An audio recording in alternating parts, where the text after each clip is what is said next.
ओम श्री गणेशाय नमः। जय श्री हरि भक्तों, राधे राधे। आज है ज्येष्ठ माह की सबसे बड़ी एकादशी। अगर आप मेरे चैनल पर नए हैं तो चैनल को सब्सक्राइब करें, वीडियो को लाइक और शेयर करें। अगर आप मेरी फैमिली का हिस्सा पहले से ही हैं तो वीडियो को लाइक करें और कमेंट में जय श्री हरि लिखें। आज पूर्णिमा के दिन सत्यनारायण भगवान की पूजा की जाती है, उनकी कथा की जाती है। उनकी कथा के बिना यह व्रत अधूरा है। तो सुनिए श्री सत्यनारायण व्रत कथा का पहला अध्याय।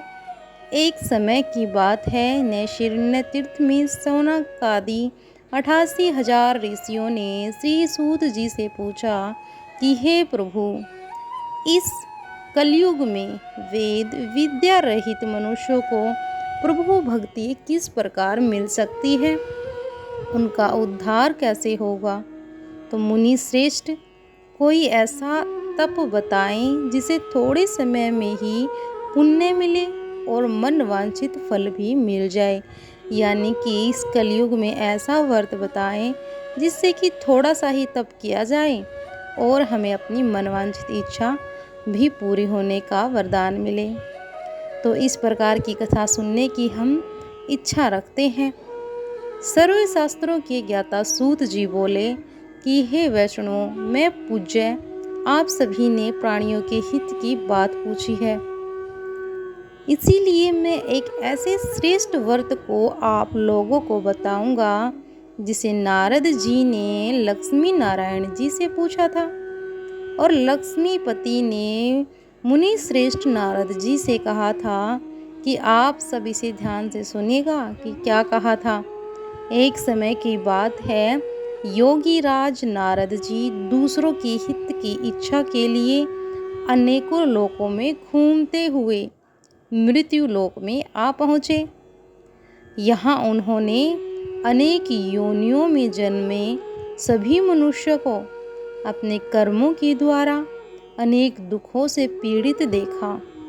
उनका दुख देखकर नारद जी सोचने लगे कि कैसा यत्न किया जाए कि जिसके करने से निश्चित रूप से मानव के दुखों का अंत हो जाए। इसी विचार पर मनन करते हुए वह विष्णु लोक में गए। वहाँ देवों के इस नारायण की स्तुति करने लगे, जिनके हाथों में शंख चक्र गदा थे, गले में वरमाला पहने हुए थे।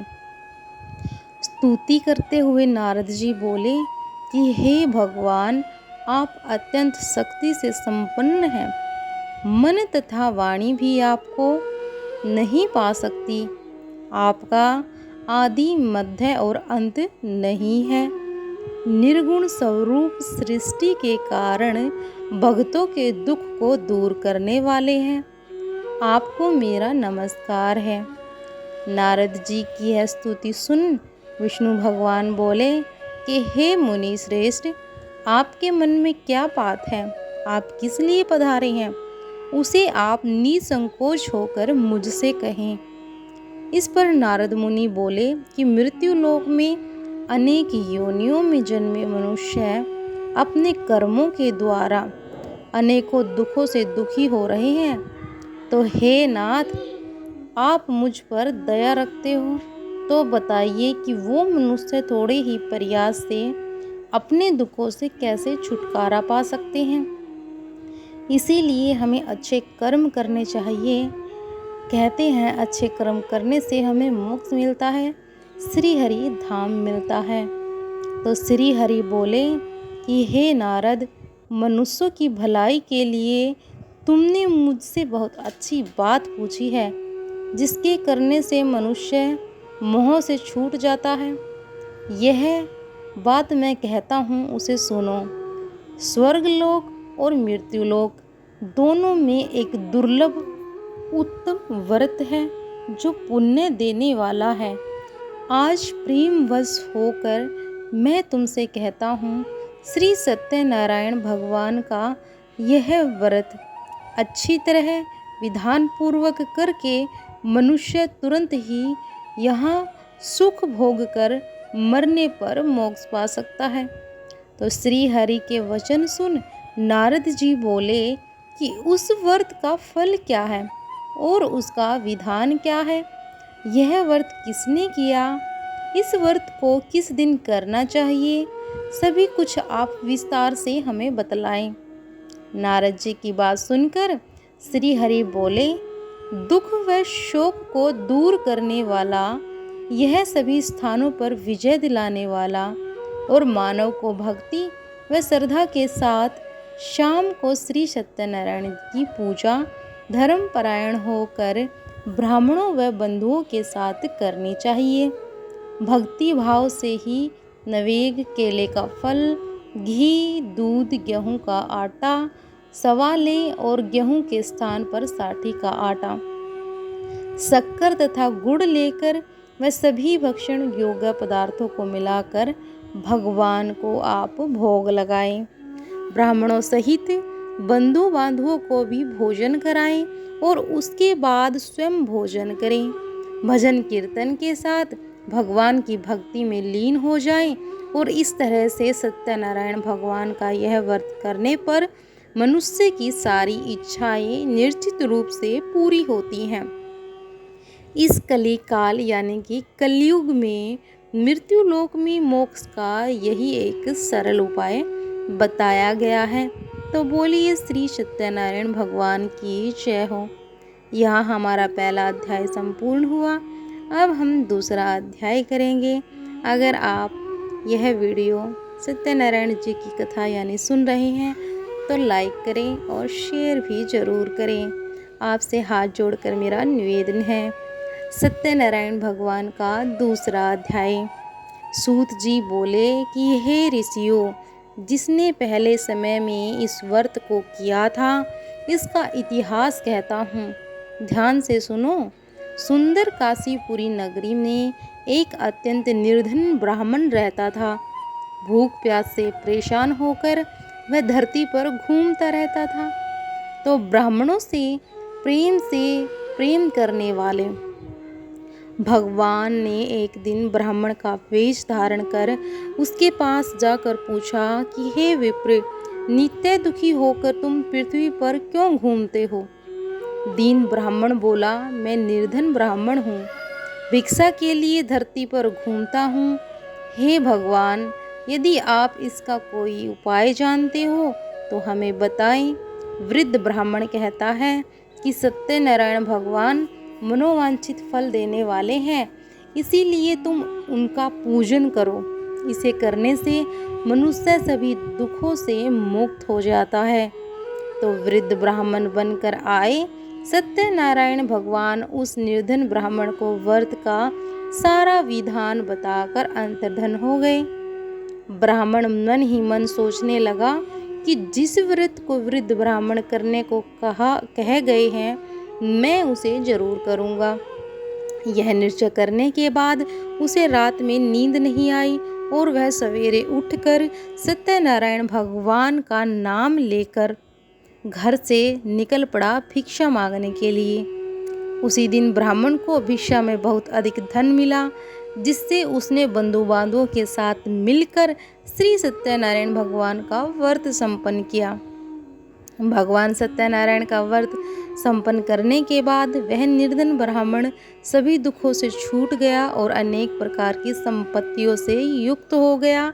तो उसी समय से यह ब्राह्मण हर माह इस व्रत को करने लगा और इस तरह से सत्यनारायण भगवान के व्रत को जो मनुष्य करेगा वही सभी प्रकार के पापों से छूटकर मोक्ष को प्राप्त होगा। और जो मनुष्य इस व्रत को करेगा वह भी सभी दुखों से मुक्त हो जाएगा। सूत जी बोले कि इस तरह से नारद जी नारायण जी का यह कहा हुआ श्री सत्यनारायण व्रत को मैंने तुमसे कहा। तो हे विप्रो, अब मैं और क्या कहूँ? ऋषि बोले, हे मुनिवर, संसार में उस विप्र से सुनकर और किस किस ने इस व्रत को किया वह भी हम सब सुनना चाहते हैं। इसके लिए हमारे मन में श्रद्धा का भाव है। सूत जी बोले, हे मुनियों, जिसने इस व्रत को किया वे सब सुनो। एक समय वही विप्र धन व ऐश्वर्य के अनुसार अपने बंधु बांधवों के साथ इस व्रत को करने को तैयार हुआ। उसी समय एक लकड़ी बेचने वाला बूढ़ा आदमी आया और लकड़ियां बाहर रखकर अंदर ब्राह्मण के घर में गया। प्यास से दुखी हो वह लकड़हारा उनको व्रत करते देख विप्र को नमस्कार पूछने लगा कि आप यह क्या कर रहे हैं। तो उन्होंने बताया कि व्रत कर रहा हूँ तथा इसे करने से क्या फल मिलेगा। तो कृपा मुझे आप बताएं आप किसका व्रत कर रहे हैं। तो ब्राह्मण ने कहा कि सब मनोकामनाओं को पूरा करने वाला यह व्रत सत्यनारायण भगवान का व्रत है और इनकी कृपा से ही मेरे घर में धन धान्य की आदि की वृद्धि हुई है। तो विप्र से सत्यनारायण व्रत के बारे में जानकर लकड़हारा बहुत अधिक प्रसन्न हुआ और चरना अमृत लेकर वह प्रसाद खाने के बाद वह अपने घर गया। लकड़हारे ने अपने मन में संकल्प किया कि आज लकड़ी बेचने से जो धन मिलेगा उसी से हम श्री सत्यनारायण भगवान का व्रत करूँगा और उनकी कथा भी जरूर करूँगा। मन में इस विचार को ले बूढ़ा आदमी सिर पर लकड़ियाँ रखकर उस नगर में बेचने गया जहाँ धनी लोग ज़्यादा रहते थे। तो उस नगर में उसने अपनी लकड़ियों का दाम पहले से 4 गुना अधिक मिला और बूढ़ा प्रसन्नता के साथ दाम लेकर साथ ही श्री सत्यनारायण भगवान के प्रसाद का सामान लेकर अपने घर चला आया। वहाँ उसने अपने बंधु बांधवों को बुलाकर विधि विधान से सत्यनारायण भगवान का पूजन और व्रत किया। इस व्रत के प्रभाव से वह बूढ़ा लकड़हारा धन और पुत्र आदि से युक्त होकर संसार के समस्त सुख भोग कर अंतकाल में जब उसकी मृत्यु हुई तो वैकुंठ धाम चले गए। तो बोलिए श्री सत्यनारायण भगवान की जय हो। हमारा दूसरा अध्याय संपूर्ण हुआ। अब हम तीसरा अध्याय शुरू करते हैं। तो सूत जी बोले, हे श्रेष्ठ मुनियों, अब आगे की मैं कथा कहता हूँ। पहले समय में उल्का मुख नाम का एक बुद्धिमान राजा था। वह सत्यवक्ता और जितेंद्रिय था। प्रतिदिन देव स्थानों पर जाता और निर्धनों को धन देकर उनके कष्ट दूर करता। उसकी पत्नी कमल के समान मुख वाली तथा सती साध्वी थी। भद्रशिला नदी के तट पर उन दोनों ने सत्यनारायण भगवान का व्रत किया। उस समय साधु नाम का एक वैश्य आया और उसके पास व्यापार करने के लिए बहुत सा धन भी था।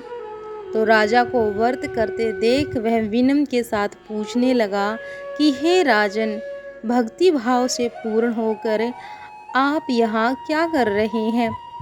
मैं सुनने की इच्छा रखता हूँ, तो आप मुझे बताएं। तो राजा बोला कि हे साधु, अपने बंधु बांधवों के साथ पुत्रादि की प्राप्ति के लिए यानी कि पुत्र की प्राप्ति के लिए एक महाशक्तिमान श्री सत्यनारायण भगवान का व्रत और पूजन कर रहा हूँ। तो राजा के वचन सुन साधु आदर से बोला कि हे राजन, मुझे भी इस व्रत का सार विधान कहिए, इसकी पूजा विधि कहिए। आपकी कथा अनुसार मैं भी इस व्रत को करूँगा। मेरी भी संतान नहीं है। मैं इस व्रत को करने से निश्चित रूप से ही मुझे संतान की प्राप्ति होगी, मेरा विश्वास है। तो राजा से इस व्रत का सारा विधान सुनकर और व्यापार से निर्वित होकर वह अपने घर चला गया। साधु वैश्य ने अपनी पत्नी को संतान देने वाले इस व्रत का वर्णन कह सुनाया और कहा कि जब मेरी संतान होगी तब मैं इस व्रत को करूँगा। ऐसा उसने अपने मन में ठाना। तो साधु ने इस तरह के वचन अपनी पत्नी लीलावती से भी कहे कि एक दिन लीलावती पति के साथ आनंदित हो सांसारिक धर्म में प्रवृत्त होकर सत्यनारायण भगवान की कृपा से गर्भवती हो गई। 10वें महीने में उसके गर्भ से एक सुंदर कन्या ने जन्म लिया। दिनों दिन वह ऐसे बढ़ने लगी जैसे कि शुक्ल पक्ष का चंद्रमा बढ़ता है। माता पिता ने अपनी कन्या का नाम कलावती रखा। एक दिन लीलावती ने मीठे शब्दों में अपने पति को याद दिलाया कि आपने सत्यनारायण भगवान के जिस व्रत को करने का संकल्प लिया था उसे करने का समय आ गया है। आप इस व्रत को करिए। तो साधु बोला कि हे विप्र, मैं इस व्रत को अपने बेटी के विवाह पर करूँगा। इस प्रकार अपनी पत्नी को आश्वासन देकर वह नगर को चला गया। अब कलावती पिता के घर में रह वृद्धि को प्राप्त हो गई। साधु ने एक बार नगर में अपनी कन्या को सखियों के साथ देखा तो तुरंत ही दूत को बुलाया और कहा कि मेरी कन्या के योग्य वर देख कर आओ। साधु की बात सुनकर दूत कंचन नगर में पहुंचा। वहां देखभाल कर लड़की के सुयोग्य वाणिक पुत्र को ले आया। सुयोग्य लड़के को देख साधु ने अपने परिवार सहित को बुलाकर अपनी पुत्री का विवाह कर दिया। लेकिन दुर्भाग्य की बात ये कि साधु ने अभी भी श्री सत्यनारायण भगवान का व्रत नहीं किया। इस पर श्री भगवान क्रोधित हो गए और शाप दिया कि साधु को अत्यधिक दुख मिले। अपने कार्य में कुशल साधु बनिया जमाई को लेकर समुद्र के पास स्थित होकर रत्नासारपुर नगर में गया। वहां जाकर दामाद ससुर दोनों ने मिलकर चंद्रकेतु राजा के नगर में व्यापार करने लगे। एक दिन भगवान सत्यनारायण की माया से एक चोर राजा का धन चुराकर भाग रहा था। उसने राजा के सिपाहियों को अपना पीछा करते देख चुराया हुआ धन वहां रख दिया जहां साधु अपने जमाई के साथ ठहरा हुआ था। राजा के सिपाहियों ने साधु वेश्या के पास जाकर राजा का धन पड़ा देखा तो वह ससुर जमाई दोनों को बांधकर प्रसन्नता के साथ उसे राजा के पास ले गए और कहा कि उन दोनों चोरों को हम पकड़ लाए हैं जो आपके धन को चुराकर भाग रहे थे। आप आगे की कार्रवाई की आज्ञा दें। राजा की आज्ञा से उन दोनों को कठिन कारावास में डाला गया और उनका सारा धन भी उनसे छीन लिया गया। श्री सत्यनारायण भगवान से श्राप के कारण साधु की पत्नी बहुत दुखी हुई और घर में जो धन रखा था उसे भी चोर चुरा कर ले गए। शारीरिक और मानसिक पीड़ा व भूख से प्यास से अधिक दुखी हो अन्न की चिंता में कलावती ब्राह्मण के घर गई। वहाँ उसने श्री सत्यनारायण भगवान का व्रत होते देखा, फिर कथा सुनी और प्रसाद ग्रहण कर वह रात को वापस आई। माता ने कलावती से पूछा कि हे पुत्री, अब तक तुम कहाँ थी और तुम्हारे मन में क्या चल रहा है? तो कलावती ने अपनी माता से कहा कि हे माता, मैंने एक ब्राह्मण के घर में श्री सत्यनारायण भगवान का व्रत देखा।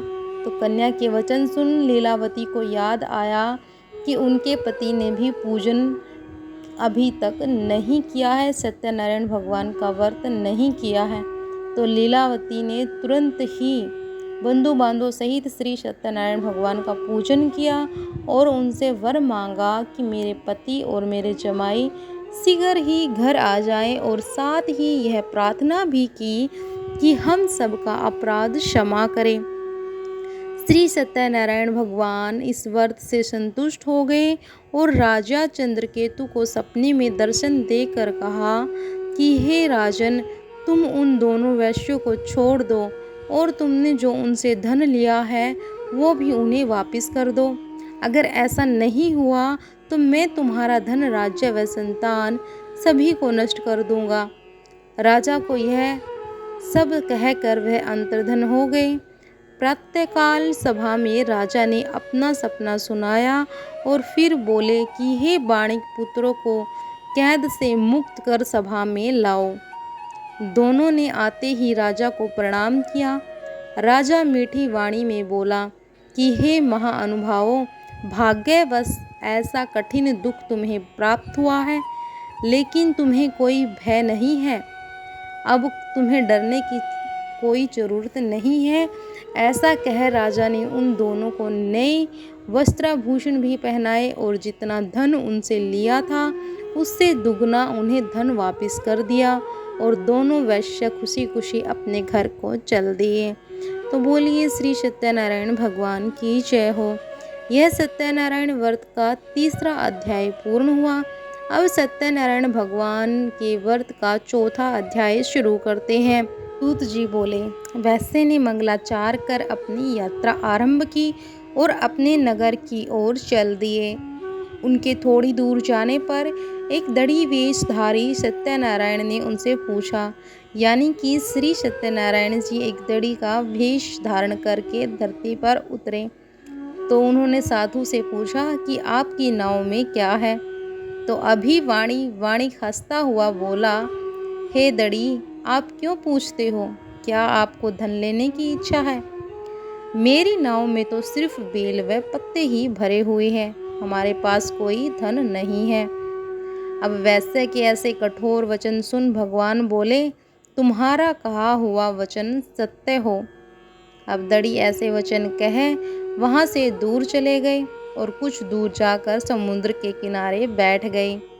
दड़ी के जाने के बाद साधु वैश्य ने नित्य क्रिया के पश्चात नाव को ऊंची उठते देखकर अचंभा माना और नाव में बेल पत्ते आदि देखकर वह मूर्छित होकर जमीन पर गिर पड़ा। मूर्छा खुलने पर वह अत्यंत शोक में डूब गया। तब उसका दामाद बोला कि आप शोक ना मनाएं, यह दड़ी का श्राप है, इसीलिए मैं उनकी शरण में जाना चाहिए और तभी हमारी मनोकामना पूरी होगी। अब दामाद की बात सुनकर वह दड़ी के पास पहुंचा और अत्यंत भक्ति भाव से नमस्कार करके बोला, मैंने आपसे जो असत्य वचन कहे थे उनके लिए मुझे क्षमा कर दीजिए। ऐसा कहकर महान शोकातुर होकर वह रोने लगा। तब दड़ी भगवान बोले कि हे वाणिक पुत्र, मेरी आज्ञा से बार बार तुम्हें दुख प्राप्त हुआ है। तुम मेरी पूजा से विमुख हुआ था, यानी कि मेरी पूजा को तुम भूल गए थे। तब साधु बोला कि हे भगवान, आपकी माया से ब्रह्मा आदि देवता भी आपके रूप को नहीं जानते, तो मैं तो अज्ञानी कैसे जान सकता हूँ। आप प्रसन्न होइए, अब मैं सामर्थ्य के अनुसार आपकी पूजा करूँगा। आप मेरी रक्षा करो और मेरे पहले के समान नौका में धन भर दो। साधु वैश्य के भक्ति पूर्वक वचन सुनकर भगवान प्रसन्न हो गए और उसकी इच्छा अनुसार वरदान देकर अंतर्धन हो गए। ससुर जमाई जब नाव पर आए तो नाव धन से भरी हुई थी। फिर वहीं अपने अन्य साथियों के साथ श्री सत्यनारायण भगवान का पूजन और कथा कही और अपने नगर को चल दिए।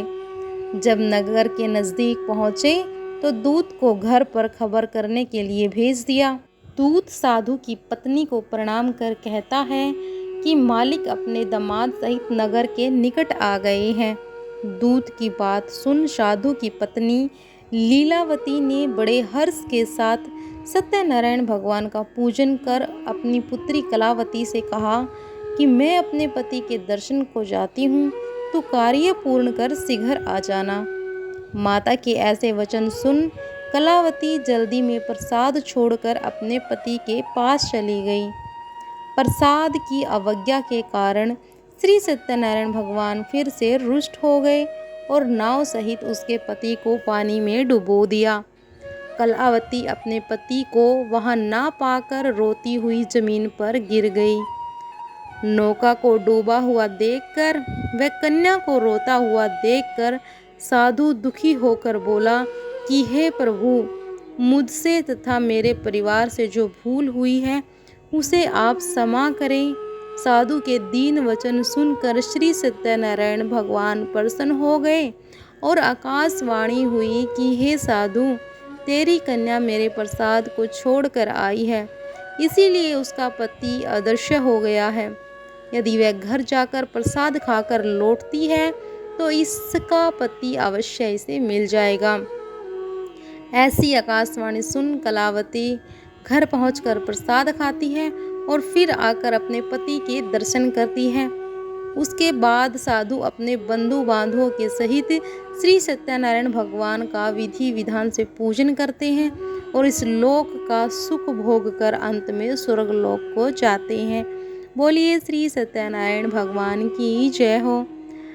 सत्यनारायण व्रत का चौथा अध्याय पूरा हुआ। अब श्री सत्यनारायण भगवान के व्रत का 5वां और अंतिम अध्याय हम शुरू करते हैं। सूत जी बोले कि हे ऋषियों, मैं और एक कथा आपको सुनाता हूँ, उसे भी आप ध्यान पूर्वक सुनना। प्रजा पालन में लीन तुंगध्वज नाम का एक राजा था। उसने भी भगवान का प्रसाद त्याग कर बहुत ही दुख सहन किया है। एक बार वन में जाकर वन्य पशुओं को मारकर वह बड़ के पेड़ के नीचे आया। वहां उसने ग्वालों को भक्ति भाव से बंदों सहित सत्यनारायण भगवान का पूजन करते देखा। अभिमान वश राजा ने उन्हें देखकर भी पूजा स्थान में वे नहीं गए और ना ही उसने भगवान को नमस्कार किया। ग्वालों ने राजा को प्रसाद दिया, लेकिन उसने प्रसाद नहीं खाया और प्रसाद को वहीं छोड़कर अपने नगर को चला गया। जब वह नगर में पहुंचा तो वहां सब कुछ तहस नहस हुआ पाया तो वह शीघ्र ही समझ गया कि यह सब भगवान ने ही किया है। वह दोबारा ग्वालों के पास पहुंचा और विधि पूर्वक पूजा करके प्रसाद खाया तो श्री सत्यनारायण भगवान की कृपा से सब कुछ पहले के जैसा हो गया।